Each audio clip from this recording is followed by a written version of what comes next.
Good morning, everyone. Welcome to Mr. Bear's YouTube Agriculture University. I'm your instructor, Karin Natsuki.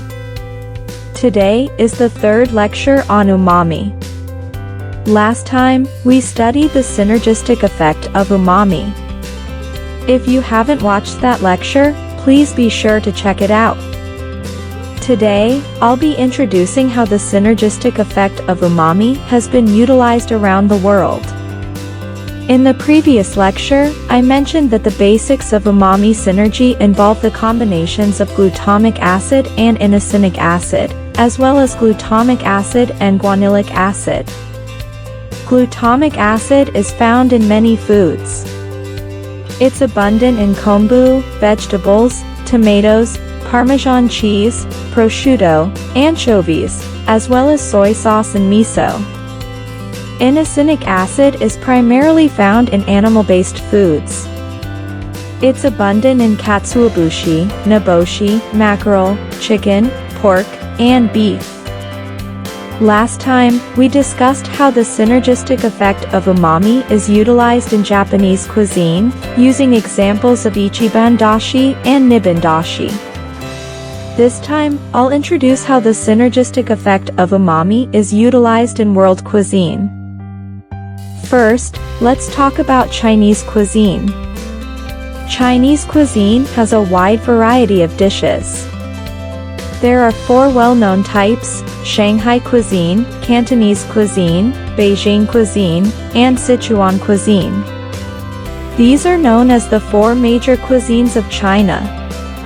Besides these, there are many other famous Chinese dishes, and in mainland China, the 8 major cuisines are popular.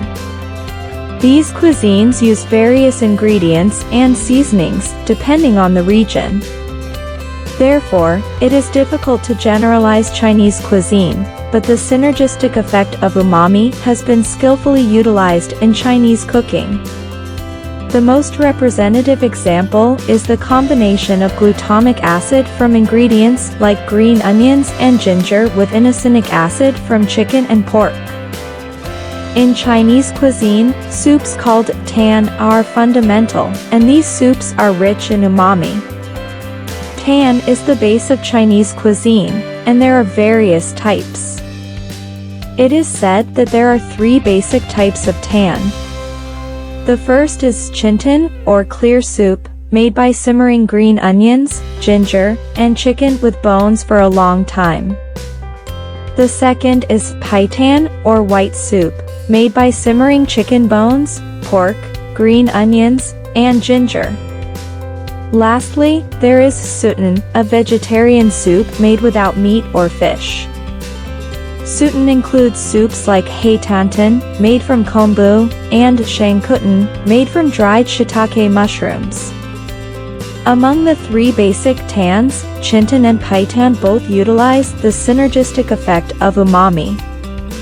And it seems that sutan uses umami-rich ingredients like kombu and dried shiitake mushrooms. Throughout China's long history, the use of umami has been very diverse.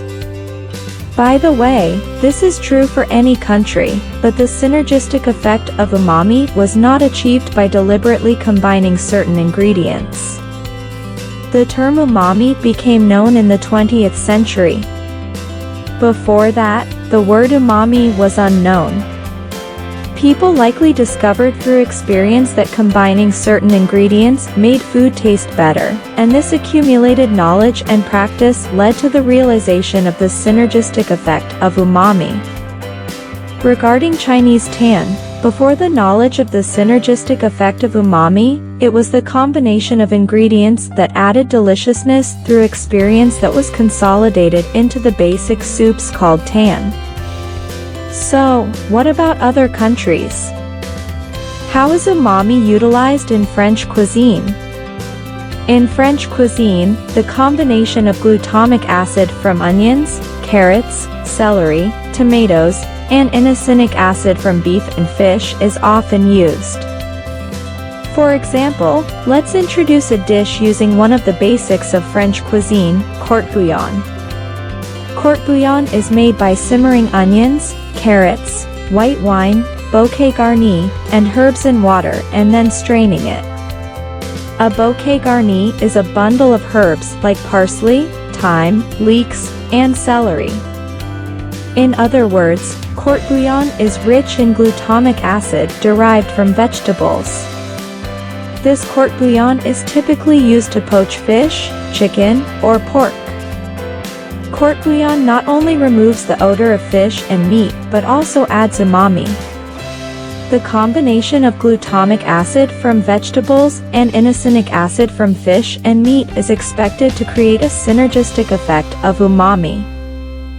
However, the concept of umami did not originally exist in French cuisine.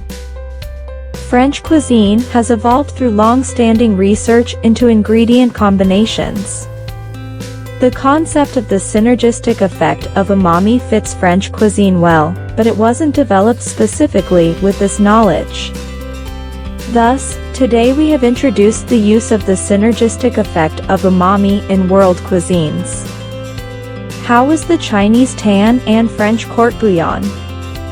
In Japanese cuisine, the basic example of the synergistic effect of umami is ichiban dashi and niban dashi, which combine glutamic acid from kombu and inosinic acid from katsuobushi.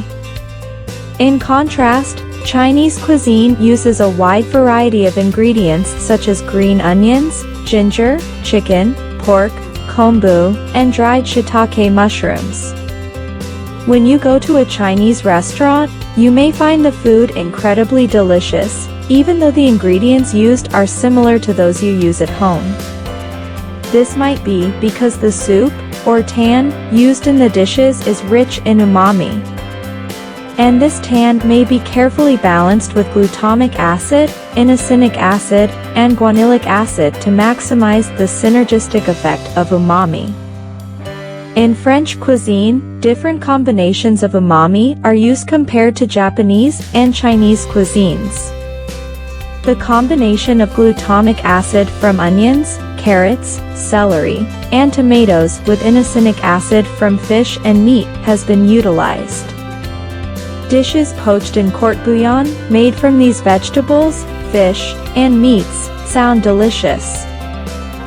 Finally, it's interesting to note that neither Chinese nor French cuisine deliberately combined ingredients to create the synergistic effect of umami. Culinary professionals pursued combinations that tasted delicious, and these combinations naturally evolved into the dishes we have today. Using locally sourced ingredients to create delicious and enjoyable dishes for people led to the current forms of these cuisines. While Chinese and French cuisines may seem different from Japanese cuisine, the mechanism that makes food taste good is the same, and the synergistic effect of umami has been unknowingly utilized in each region's cuisine. It's fascinating to see how different cuisines are interconnected in this way. In this lecture, we study the synergistic effect of umami through world cuisines. See you again in the next lecture. Goodbye.